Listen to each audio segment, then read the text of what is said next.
Hi viewers, welcome to our channel. ప్రస్తుతం మనతో ఉన్నారు శ్రీ లలితాంబికా పీఠం వ్యవస్థాపకులు శివప్రసాద్ శ్రీ గురూజీ గారు. Good morning Guruji. ఆశీర్వచనం నాయన. ఎలా ఉన్నారు? బాగున్నాను. ఉగాది తెలుగు సంవత్సరాల పండుగ రానే వచ్చింది. గత సంవత్సరం ఉగాదికి మాట్లాడుకున్నాము. ఆ రోజు ఉన్నటువంటి రాజకీయ పరిస్థితులకు అనుగుణంగా నెక్స్ట్ ఎవరు రాబోతున్నారు, ఏం జరగబోతుంది, అసలు ఉగాది పంచాంగం పొలిటికల్గా ఎవరికి ఏ విధంగా ఉండబోతుంది అనుకుంటే ఆ రోజు ఏం చెప్పారో ఆ తర్వాత అవే యాజిటీజ్గా నెరవేరటం కూడా చూసాము. మళ్ళా నెక్స్ట్ ఉగాది వచ్చింది. ఈ సంవత్సరం కొత్త పండగ సందర్భంగా నూతన ప్రభుత్వం కొలువుతున్న నేపథ్యంలో ముందుగా ఈ నూతన ప్రభుత్వం యొక్క పనితీరు ఉగాదికి ఏ విధంగా ఇప్పటి వరకు ఉన్నటువంటి పరిస్థితిని ఉగాదిని పురస్కరించుకుని చెప్పాలంటే ఏం చెప్తారు గురుజీ? శ్రీ మహాగణాధిపతయే నమః. ఐ మహాసరస్వత్యే నమః. శ్రీ లలితాంబికాదేవియే నమః. ఇక్కడ విశ్వావసునామ సంవత్సరము ఉగాది పండుగ 30వ తారీఖు ఆదివారము ప్రారంభం అవుతున్నది. దానికన్నా ముందు రోజు షష్ఠగ్రహ కూటమి 6 గ్రహాలు మీనములో కొలువుదీరబోతూ ఉన్నాయి. మీనం ఏమిటి అంటే కలియుగ ప్రత్యక్షప్రద దైవమైనటువంటి వెంకటేశ్వర స్వామి శ్రీ మహావిష్ణువు దశావతారములలో మొట్టమొదటి అవతారము మత్స్యావతారము. మత్స్యము మనం వాస్తుకు సంబంధించినటువంటిది కూడా కదా. మనం మత్స్యయంత్రము ఇవన్నీ కూడా వాస్తుకు కూడా చేసుకుంటాం. ఒకదానికొకటి లింకు ఉన్నాయి. అలా మీనంలో 6 గ్రహాలు కూటమిగా ఉండటం అనేటువంటిది ఒకటి. వెంటనే వాటి యొక్క పరిస్థితుల దృష్ట్యా ఎవరెవరు ఏ గ్రహాలు మళ్ళీ ఇది కావాలనో ఉగాది పండుగ ఆదివారం సాయంత్రం వరకు ఉంటూ సాయంకాలం నుంచి మళ్ళీ పక్కకు గ్రహాలు తొలగటం అనేటువంటిది కూడా ఉన్నది కొంచెం. కాబట్టి ఉగాది రోజు కూడా షష్ఠగ్రహ కూటమి అనేటువంటిది ఉంటున్నట్టే భావించాలి. ఒకటి, ఈ సంవత్సరము చంద్రుడు మంత్రి, సూర్యుడు రాజు అయినాడు. ఆదివారానికి అధిపతి కూడా సూర్యుడే. అంటే మనకు ప్రతిరోజు ఈ రోజు గడుస్తూ ఉన్నది కాలగమనం ఏమిటి అంటే సూర్యచంద్రుల యొక్క ప్రభావం వల్లనే. ఆ సూర్యచంద్రుల యొక్క ప్రభావమే మనకు ఇప్పుడు ఈ రాజు సూర్యుడు కావటము, మంత్రి చంద్రుడు కావటం అనేటువంటిది.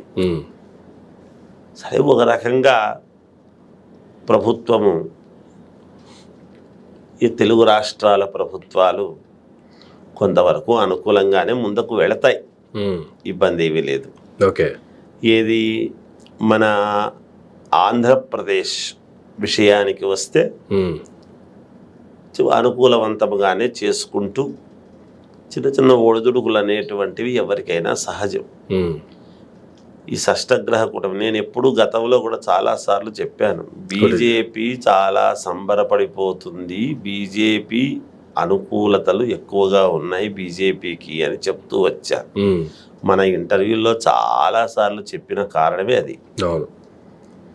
ఈసారి కూడా కొన్ని అద్భుతమైనటువంటి నిర్ణయాలు బీజేపీ తీసుకోవటము, తద్వారా అనుకూలంగా ముందుకు వెళ్ళటం అనేటువంటిది జరుగుతుంది.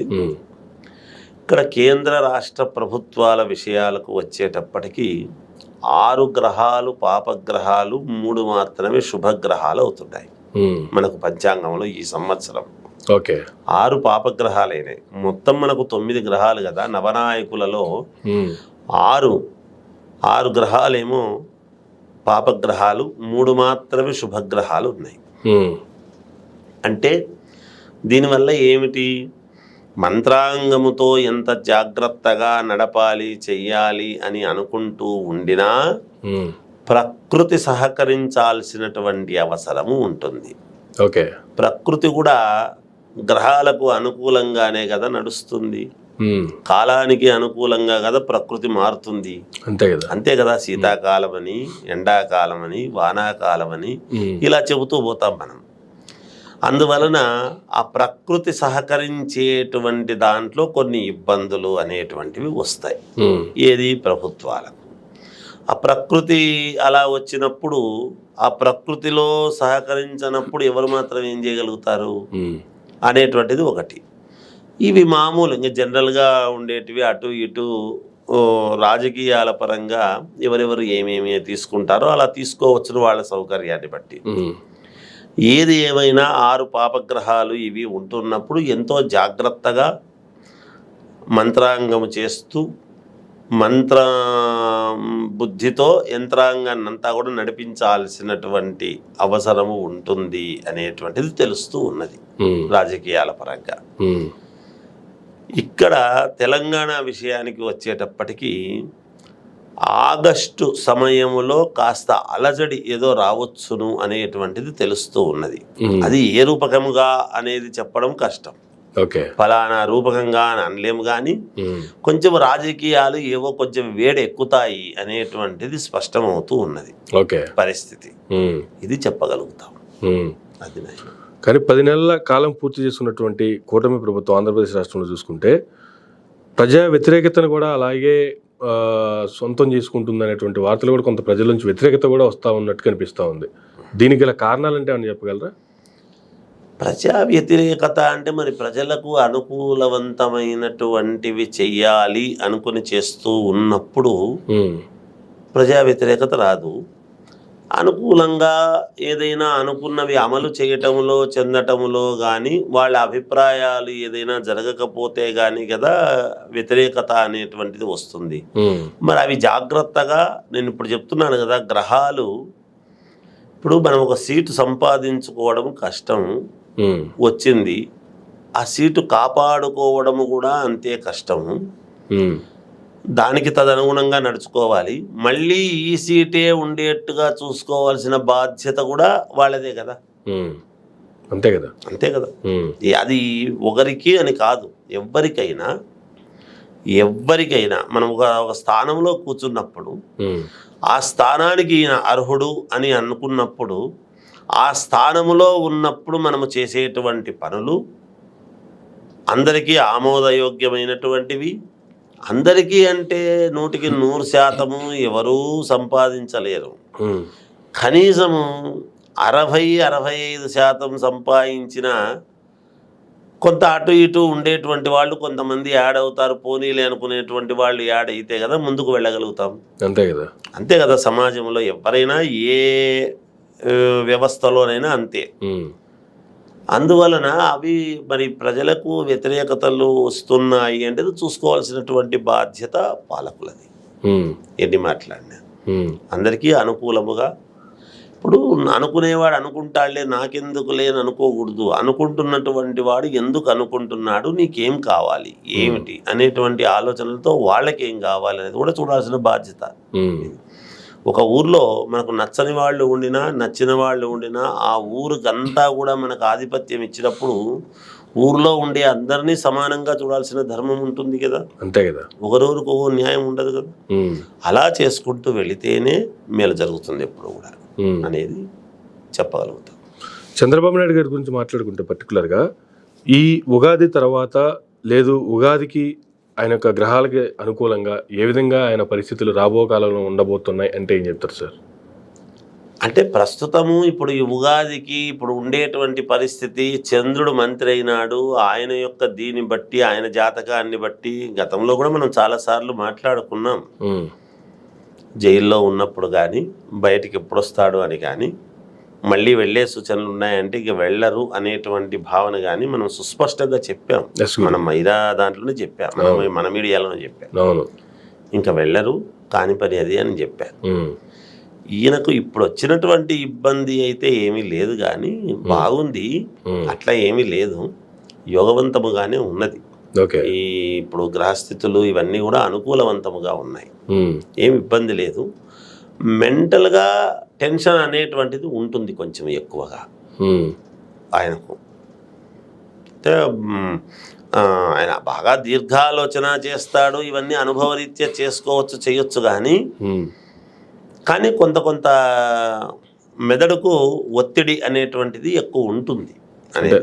రాజకీయ పరంగానే ఆయన చేసేది రాజకీయమే కదా, రాజకీయం అనేది రాజకీయమే ఉంటుంది. పండితుడు ఎవడన్నా ఉంటే పండితులతో ఉంటుంది, అంతే కదా. అంతే, ఆయన రాజకీయమే కదా చేస్తున్నాడు. ఆయన సీఎంగా ఉన్నప్పుడు, ఆయన రాజకీయాలు చేసినప్పుడు రాజకీయ పరంగా ఒత్తిడి లేకుండా ఎట్లుంటుంది? మరి ఉంటుంది. అది చెప్పగలుగుతాం.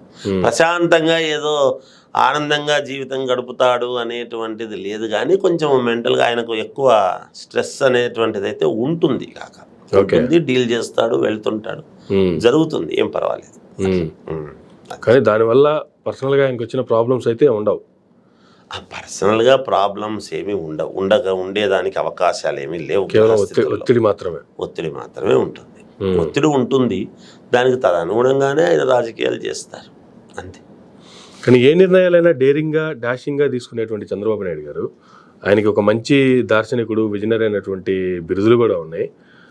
అధికారంలోకి రాకముందు ఆయన చేసినటువంటి వాగ్దానాలు వచ్చిన తర్వాత, ప్రభుత్వంలోకి వచ్చిన తర్వాత, గతంలో నేను బయట ఉండి చూస్తే ఇవన్నీ నాకు అర్థం కాలేదు, ఇప్పుడు ప్రభుత్వంలో వచ్చిన తర్వాత చూస్తే తెలుస్తుంది, అంతా వ్యవస్థలన్నీ లేదా ఆర్థిక వ్యవస్థ అంతా చిన్నభిన్నం అయిపోయింది, హామీలు అయితే చాలా ఇచ్చాము, కానీ వీటన్నిటిని నెరవేర్చాలి అంటే భయం వేస్తుంది అనేటువంటి కామెంట్లు చేస్తున్నారు. ఈ కామెంట్లు ఎందువల్ల వస్తున్నాయి అంటారు? అంటే అంత డేరింగ్ అండ్ డాషింగ్ లీడర్ కూడా అటువంటి కామెంట్లు చేయడానికి గల కారణాలు ఏంటి? గ్రహాల ప్రభావం అంటారా, లేదు రాజకీయ ఒత్తిళ్ళు అంటారా?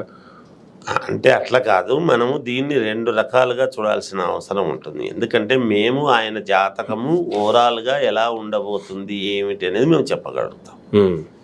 ఇంకా పాలన విషయానికి వచ్చేటప్పటికి, పాలనల్లో మేము ఏలు పెట్టి చూడడానికి అవకాశం ఉండదు.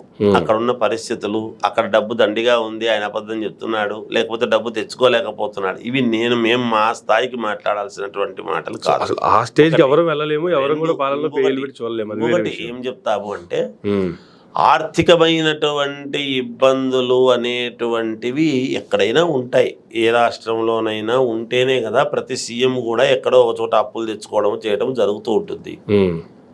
గతంలో చేసిన వాళ్ళైనా, గతంలో ఈయననే చంద్రబాబు నాయుడు గారే అంతకంటే ముందు చేసినప్పుడు కానీ ప్రపంచ బ్యాంకు నుంచి తెచ్చుకోవడము, సమన్వయం చేయటము, ఇవన్నీ జరిగినాయని మనం న్యూస్లో వింటూ ఉంటాం కదా. అవన్నీ ఎందుకు తెస్తున్నారంటే సమృద్ధిగా ఉంటే తెస్తారా? లేదు. కాకపోతే ఇప్పుడు మనకు వ్యవస్థలు పెరిగినాయి, ఖర్చులు పెరిగిపోయినాయి విపరీతంగా, ప్రతిదీ కూడా రేట్లు ఆ రోజు ఉన్నదానికి ఈ రోజు ఉన్నదానికి రేట్లు పెరిగిపోతున్నాయి. ఎక్కడో ఒక చోట ప్రజల మీద ఎంతో కొంత వేసి తీసుకోవటం అనేటువంటిది ఒక విధానము, ప్రజల మీద వెయ్యకుండా ఎలాగైనా సరే దాటాలి అనేటువంటిది ఒక విధానము. ఏవో వాళ్ళు పాలకులు ఏవో చేస్తుంటారు. ఎందుకు ఆలస్యం అవుతుంది అనేటువంటి భావన కనుక ఆయన, అంటే నేను ఇందాకే చెప్పాను, మెంటల్ వ్యవహారంగా కొంచెం ఎక్కువగా స్ట్రెస్ అయితే ఉంటుంది ఆయనకు. ఇవన్నీ దృష్టిలో పెట్టుకునే కదా, ఇవన్నీ రాజకీయానికి సంబంధించిందే కదా. మరి వీటినే కదా నేను సూక్ష్మంగా నేను ఏం చెప్పాను, కొంచెము మెంటల్గా బ్రెయిన్ మీద ఎక్కువగా పడుతుంది, ఖచ్చితముగా చేయలేకపోతున్నాము అంటే మాట ఇచ్చిన తర్వాత చేయలేకపోవడం అనేటువంటిది కూడా, అది ఎట్లా ఏమిటి, వాళ్ళకి ఎలా చెప్పాలి, లేదా చెయ్యాలనా ఏమిటి, ఇవన్నీ ఆయన ఆలోచనలు ఏవో ఉంటాయి. అందువల్ల సీఎం స్థాయిలో ఉన్నటువంటి వ్యక్తికి ఈ ఆలోచనలన్నీ కూడా మనము ప్రశ్న సమాధానం చాలా సూక్ష్మంగా అనుకుంటాం, కానీ జవాబు రావడానికి ఒకరికి ఇస్తే 100 మంది 1000 మంది ఉంటారు, వాళ్ళందరికీ ఇవ్వాలి. కాబట్టి అవన్నీ చూసుకొని కదా ఆయన చేయాలా. అందుకోసమే నేను సూక్ష్మంగా ఈసారి కొంచెం మెంటల్గా ఆయన కొంచెం మెదడుకు ఎక్కువగా పని ఉంటుంది అని చెప్తున్న కారణం. ఎందుకు, ఈ షష్టగ్రహ కూటమి ప్రభావం ఒకటి, తర్వాత ఉగాది పండుగ, మనకి ఇదంతా కూడా 6 గ్రహాలు నీచగ్రహాలు పాపగ్రహాలై 3 శుభగ్రహాలు అవుతున్నాయి. మనకు 9 మందిలో 5 మంది సహకరించే వాళ్ళు 4 సహకరించకపోతేనే ఇబ్బందులు వస్తాయి. అట్లాంటిది 6 సహకారం లేకుండా 3 పట్టుకొని ముందుకు పోవాలి అంటే ఎట్లా? ఉంటాయి కదా ఇబ్బందులు, లేకుండా ఉండవు కదా. ఇది అది ఆయనకు ఒకరికనే కాదు కదా, మనము పంచాంగంలో ఉన్నది చూసుకున్నప్పుడు ప్రతి వాళ్లకు అవే కదా. దీంట్లో ఎట్లా సక్సెస్ కావాలి ఏమిటి అనేటువంటి ఆలోచనలే తీవ్రంగా ఉంటాయి కాక, అదే చెప్పగలుగుతున్నా. Next coming to Nara Lokesh garu, నా జాతకం ప్రకారం గతంలో కొన్ని, అంటే ప్రభుత్వంలోకి వచ్చిన తర్వాతే వచ్చినటువంటి కొన్ని వార్తలు కూడా అతి నెక్స్ట్ ఉగాదికి ఆయన సీఎం కాబోతున్నారంటూ కొన్ని లీకులు వచ్చాయి. లేదు డిప్యూటీ సీఎంగా ఇన్ను కూడా ప్రమోట్ చేయాలంటూ కొన్ని వార్తలు వచ్చాయి. దావోస్ వేదికగా కూడా చంద్రబాబు నాయుడు గారి ముందే కాబోయేటువంటి రాబో తరానికి కాబోయే ముఖ్యమంత్రి అంటూ కూడా అక్కడ చేసినటువంటి కామెంట్లు వాటిని చంద్రబాబు నాయుడు గారు ఖండించారనేటువంటి వార్తలు కూడా తర్వాత విన్నాము.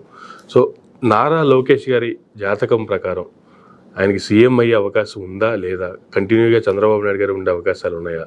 పర్టికులర్గా నారా లోకేష్ గారి గురించి మాట్లాడుకుంటే ఏం చెప్తారు సార్?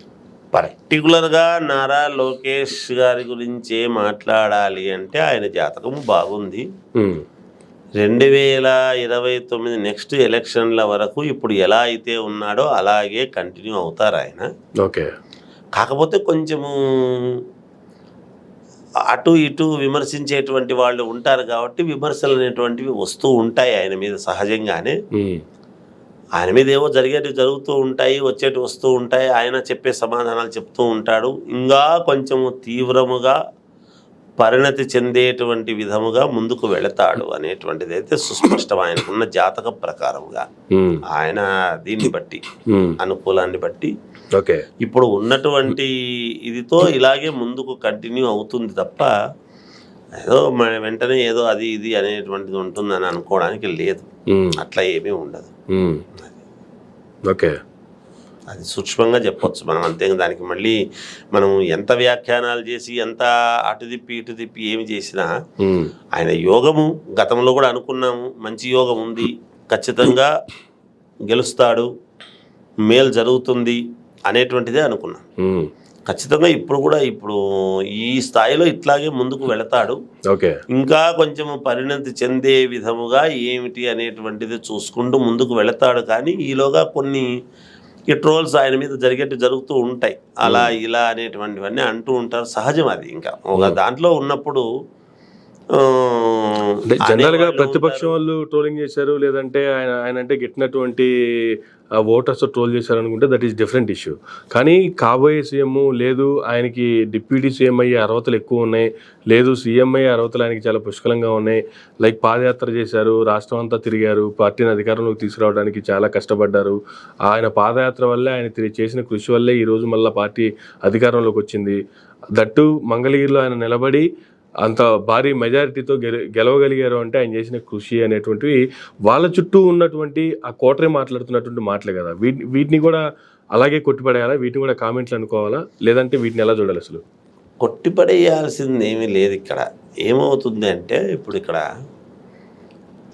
లోకేష్ గారు పాదయాత్ర చేసిండేటువంటి మాట వాస్తవం.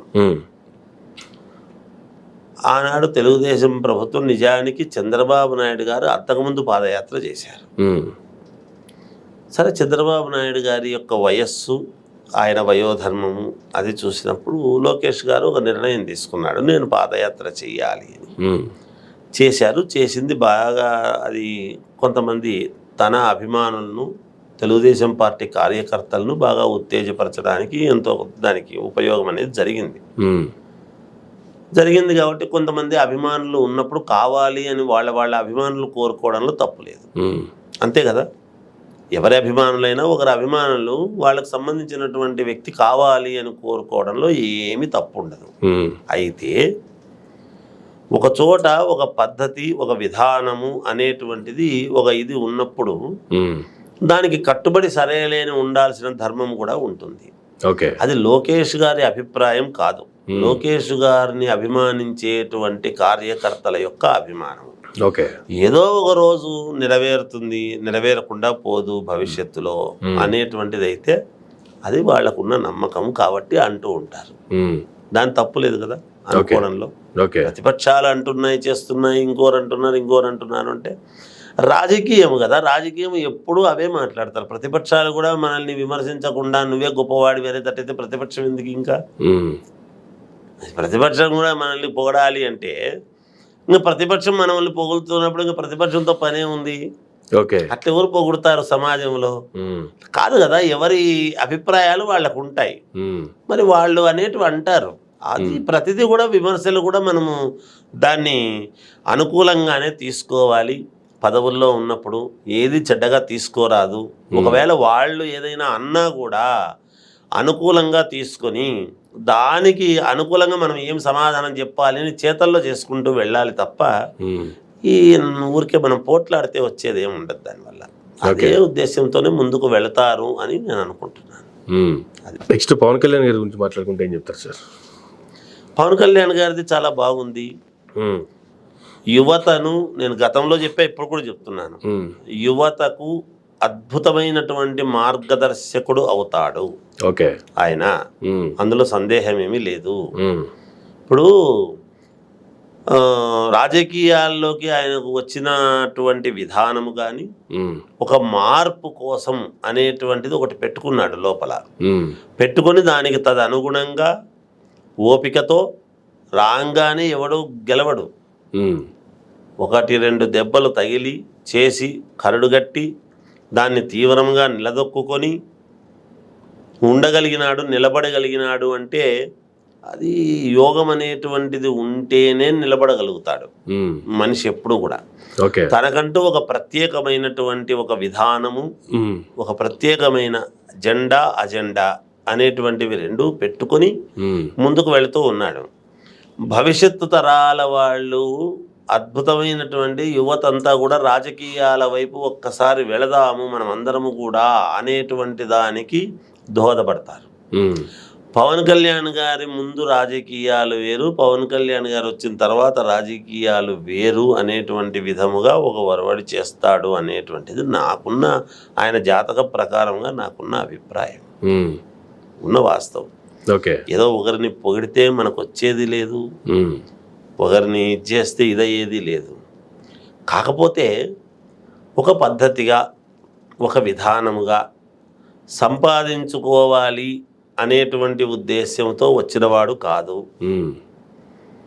అట్లని ఏదో పెరగకుండా ఉంటుందా భవిష్యత్తులో అంటే ఎంతో కొంత, సరే ఏదో సౌకర్యాన్ని బట్టి ఏదో కొంతవరకు చేసుకోవచ్చునేమో అని, అంతేగాని కేవలం సంపాదన కోసమే వచ్చినవాడు కాదు.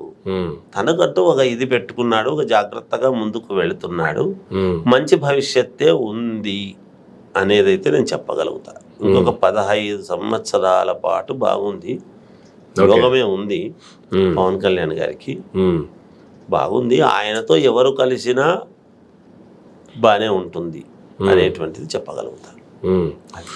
గతంలో ఇప్పటి వరకు చూసుకుంటే ఆయన రాష్ట్ర రాజకీయాల్లో ఉన్నారు. రీసెంట్గా 3-4 డేస్ బ్యాక్ అనుకుంటా, మేబీ 2-3 డేస్ బ్యాక్ ఆయన చెన్నై వెళ్ళారు. చెన్నైలో ఒక తమిళ ఛానల్కి ఇంటర్వ్యూ ఇస్తూ కూడా తమిళనాడులో కావచ్చు, ఇటు మహారాష్ట్రలో కావచ్చు పార్టీని ఎక్స్పాన్షన్ చేసేటువంటి ప్రయత్నాలు జరుగుతూ ఉన్నాయి, రాబో 10 నెలల్లో ఇవి అవుతాయి అనేటువంటి కామెంట్ కూడా ఆయనే చేశారు.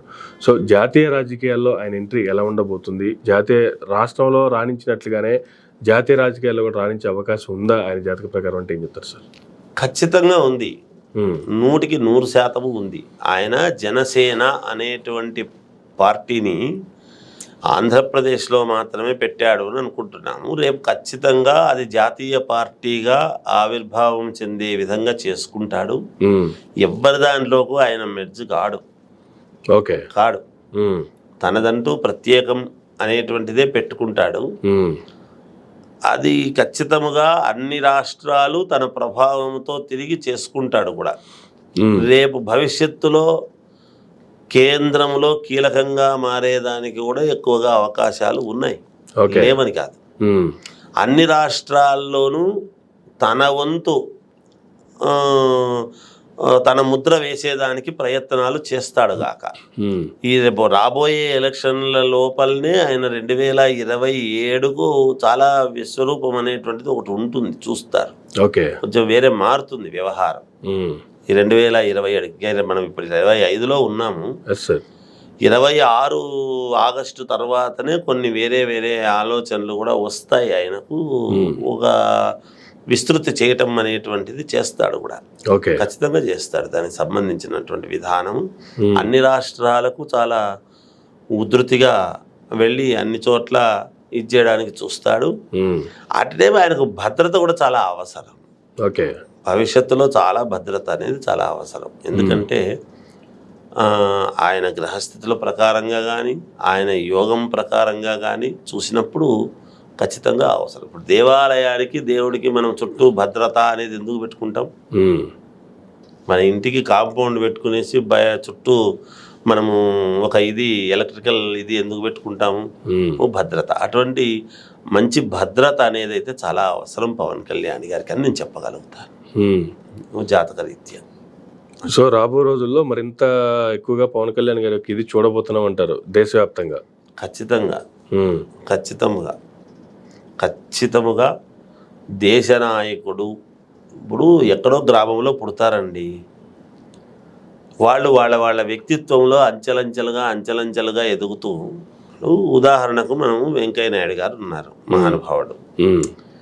వెంకయ్య నాయుడు గారు డిబేట్లకు వాటికి వచ్చేటప్పుడు కొంతమంది చాలా ఈ టీవీ డిబేట్లలో ఆనాడు కొత్తగా ఇంకా టీవీలో వచ్చి డిబేట్లలో కూర్చున్న నాడు ఒక పద్ధతి, ఒక విధానం ప్రకారముగా మాట్లాడుతూ, వాళ్ళు ఊరికే వక్తలు ఎందుకు అవుతారు అంటే ఏది మాట్లాడాలనో అవసరమైన మేరకు మాట్లాడి మరి దేశ రాజకీయాల్లోకి వెళ్ళి ఆయన అన్ని రాష్ట్రాలు ఆయన్ను మెచ్చుకునేటువంటి విధానముగా ఎదిగి ఒక కీలకమైనటువంటి పోస్ట్ వరకు ఎదిగి ఈనాడు ఆయన సరే అనుకుని ఉన్నారు కదా.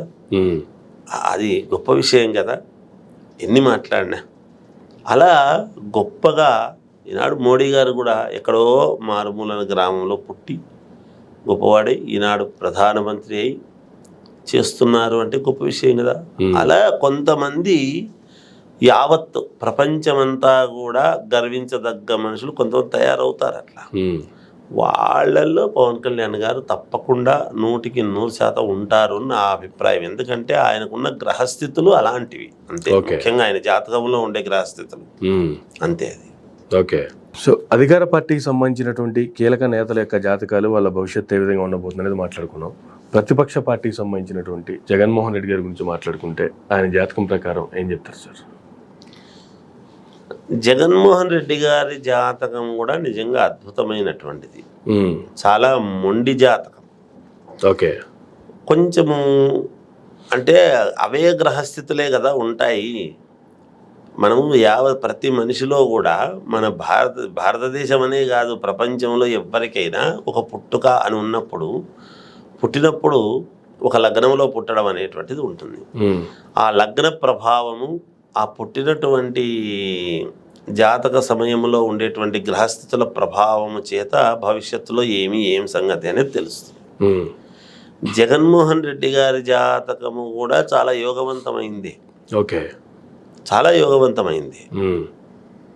ఇప్పుడు ఏదో కొన్ని సందర్భాల్లో కొన్ని ఇబ్బందులు కలిగినంత మాత్రాన, ఒకసారి జైలుకు పోయి వచ్చినంత మాత్రాన ఇంక అయిపోయింది జీవితం, ఇంకేదో ఇంక భవిష్యత్తు లేదు అని అనటానికి ఏమీ లేదు.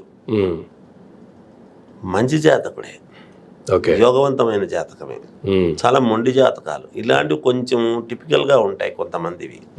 అంటే వాళ్ళు ప్రవర్తించేటువంటి తీరును బట్టి ఎదుటి వాళ్ళు ఏమంటుంటారంటే ఇదేదో డిఫరెంట్ క్యారెక్టర్, ఇంకోటి అని ఏదేదో అంటుంటారు. సహజం, వాళ్ళకు తెలిసినంత వరకు.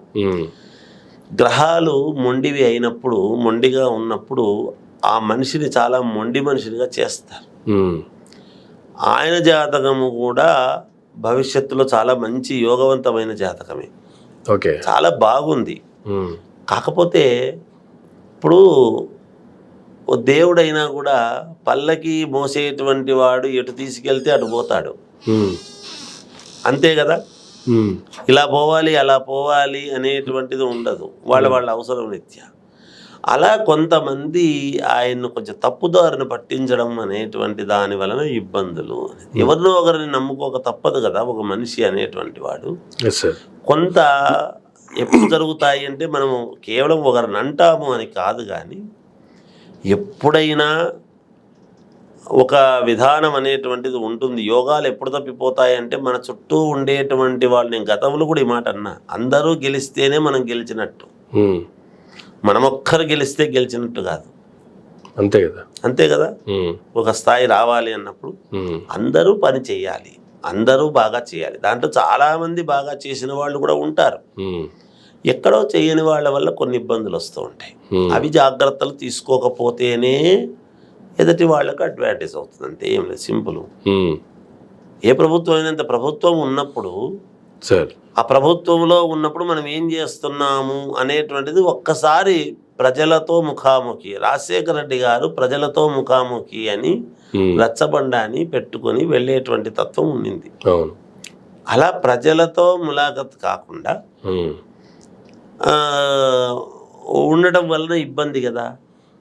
ఓకే. ఇప్పుడు దేవుణ్ణి ఎందుకు ఊరేగింపు అనేది పెట్టాము మనము అంటే, దేవాలయంలోకి వచ్చి సౌకర్యముగా చూసుకోలేని వాళ్లకు దేవుడే మీ దగ్గరికి వస్తాడు అంటే, భగవంతుడంతటి వాడు మన దగ్గరికి వస్తున్నాడు అన్నప్పుడు ఇంటి ముందు ప్రతి వాళ్ళు నీళ్ల బిందెలతో ఇలా పోసేసి ఆ దేవుణ్ణి ఆస్వాదించి టెంకాయ కర్పూరము ఇచ్చేటువంటి తత్వం ఉన్నింది. అది రావాలి పాలకులలో. ఎప్పుడు కూడా ప్రజల వద్దకు వెళ్ళాలి. ప్రజలకు ఏమి కావాలనో, నేను ఎక్కడో కూర్చుంటాను పని జరుగుతుంది మన వాళ్ళు పంపించినాను కదా అంటే, ఈ పంపించిన వాళ్ళు సరిగ్గా చేయకపోతే మెయిన్గా ఉండేటువంటి వాళ్ళు ఇది. అర్చకుడు సరిగ్గా భక్తుడికి దేవుడికి అనుసంధానకర్తగా లేకపోతే భక్తులు దేవాలయానికి రారు కదా. అర్చకుడి వల్లనే వస్తారు. ఎంత దేవాలయంలో భగవంతుడు అనేటువంటి వాడు ఉన్నాడు అన్నా, ఆ అర్చకుడు ఒక రాగానే నైనా కూర్చో, ఇగో తీర్థం తీసుకో, ఇదిగో పట్టు, ఇదిగో దేవుడికి నీ గురించి విన్నవించినానని చెప్తే పూజారి పలకరిస్తాడు, పోదాం అక్కడ మనం పూజ చేసుకుందాం అని వస్తాడు. అలా ఎక్కడైనా కూడా ఇక్కడ ఆ దాంట్లో కొంచెం ఆలోచన చేసి ఉంటే ఆయనకు దశ ఇంకొక రకంగా ఉండేది అనేది. అంతేగాని ఇప్పుడు జాతకంలో ఓడిపోవాలి అనేటువంటివి లేవు. గెలిచినాడు, ఆయన గెలిచినాడు కదా. అవును. పదవీ యోగం అనేటువంటి దాని దగ్గరికి వచ్చేటప్పటికి మిగతా వాళ్ళందరూ గెలిస్తేనే కదా పదవీ యోగం అనేది వస్తుంది. అంతే కదా. ఆయన గెలుపు అయితే ఖాయం కదా, గెలిచినాడు కూర్చున్నాడు, ఆయనకు ఓటమి లేదనే అన్నాము. కానీ పదవీ యోగం అనేటువంటిది ఉందా లేదా అని చూసినప్పుడు అందరూ గెలిస్తేనే, ఎవరెవరు గెలుస్తున్నారు అని అంటేనే అక్కడ యోగం అనేది ఉంటుంది. ఆ దాంట్లో ఎక్కడో చిన్న ఇది కానీ, లేకపోతే నిజానికి ఆయన చాలా బాగుంది ఆయన జాతకం. ఎవరిదైనా బాగుంటేనే ఆ లెవెల్ వరకు వెళ్తారు, ఆ స్థాయిలో చేస్తారు. భవిష్యత్తులో కూడా బాగుంది ఆయన, చాలా బాగుంది, ఇబ్బంది ఏమి లేదు. కానీ పార్టీ లేదు. ఈ ఉగాది తర్వాత అయినా మరలా ప్రజలకు వెళ్ళి మీరు అన్నట్లుగా ప్రజలతో కలిసి ఉంటేనే అనేటువంటిది జరిగే అవకాశం నేను వెళతాడు అని అనుకుంటున్నాను. ప్రజల్లోకి ఆయన తప్పకుండా వెళతాడు.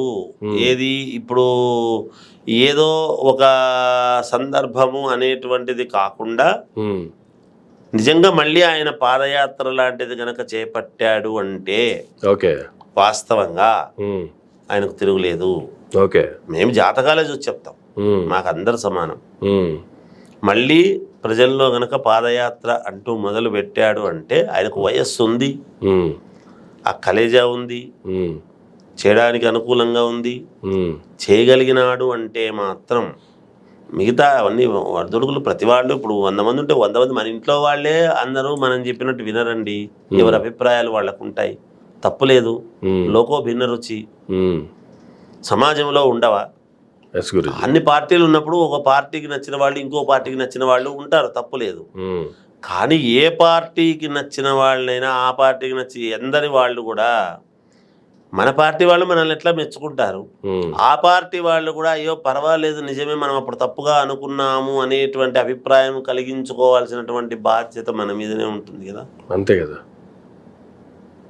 అది పాదయాత్ర కనుక మళ్ళీ మొదలు పెట్టాడు అంటే సమయము చూసి, మంచి సమయము చూసి, గ్రహస్థితులు అనుకూలమైన సమయం చూసి కనుక మొదలు పెడితే మళ్ళీ మంచి ఇది ఉంది, తప్పకుండా ఉంది. చాలా ఇబ్బందులు తొలగిపోతాయి, ఆయనకు తొలగిపోయేదానికి అవకాశాలు కూడా ఉన్నాయి జాతక ప్రకారంగా. సో ఫైనల్గా అధికారుల గురించి మాట్లాడుకున్నాము, అధికారంలో ఉన్నటువంటి ముఖ్య నేతలు, ప్రతిపక్ష నేతల గురించి మాట్లాడుకున్నాము. రేపు ఉగాది తర్వాత రాష్ట్ర భవిష్యత్తు, ప్రజల భవిష్యత్తు ఏ విధంగా ఉండబోతుంది అంటే ఏం చెప్తారు సార్? బాగుంటుంది. ఎందుకంటే ఈ షష్టగ్రహ కూటమి అనేటువంటిది ఉండేటువంటి దానివల్ల భయాలు ఏమీ పడాల్సిన అవసరం లేదు. కాకపోతే అక్కడక్కడ కొంచెము ఈ సూర్యుడు రాజైనటువంటి దాని వలన తీక్షణత, ఎండలు అనేటువంటివి విపరీతం అవుతాయి బాగా. ఆ ఎండలకు కాస్త అగ్ని కెరటాలు అక్కడక్కడ కొంచెం ఏదో జరుగుతూ ఉంటాయి. చంద్రుడు కూడా మంత్రి అయినాడు కాబట్టి చాలా అనుకూలవంతముగానే ఉంటాయి, ఇబ్బంది ఏమీ ఉండదు. రైతులకు మంచి పంటలు ఉంటాయి, అన్ని రకాల బాగుంది. ఇక్కడ ఇబ్బంది పడాల్సిన అవసరం ఏమీ లేదు. వ్యక్తిగతమైనటువంటి జాతకాలలో చూసుకున్నప్పుడు వాళ్లకు ఉండేటువంటి పరిస్థితులు చూసుకొని ఎవరైనా ముందుకు వెళితే యోగవంతమే అంతే. అంతేగాని ఇబ్బందులు అన్నటువంటివి ఏమీ ఉండవు. విశ్వావసునామ సంవత్సరము మనకు దీనికి కూడా ఏదో చెప్తుంటాం మనం, అన్ని ప్రతిదానికి ఏదో ఒకటి చెప్పకపోతే మన గొప్పతనం ఉండదు అనే దానికి ఒక మహర్షి పేరు, ఆ పేరు, ఈ పేరు అనేది చెప్తుంటాము. ఈ విశ్వావసు అనేటువంటిది ఏమిటంటే విశ్వానికి వశిత్వమై ఉంటుంది గాక, ఏం పర్వాలేదు, బాగుంటుంది, ఎక్కడ ఇబ్బంది ఏమీ లేదు గాక, మేలు జరుగుతుంది, రాష్ట్రాలు సస్యశ్యామలముగా బాగుండాలి అనే మేము ఎప్పుడు కోరుకోవాలి. మాలాంటి వాళ్ళము బాగుండడానికే లోకా సమస్త సుఖినో భవంతు అనేట్టుగా చెప్పాలి. చిన్న చిన్న ఇబ్బందులు అనేటువంటివి ఉంటాయి, సహజం. ఒడిదుడుకులు అనేటువంటివి ప్రతి చోట ఉంటాయి, ఉండకుండా ఉండవు. వాటిని అధిగమించి అందరూ ముందుకు వెళతారు అని మాకు తెలిసినటువంటి పంచాంగంలో చూసిన దాన్ని బట్టి చెప్తుండేటువంటి విధానం నాయన. అంతే. Thank you Guruji. Thank you. అందరికీ జయం.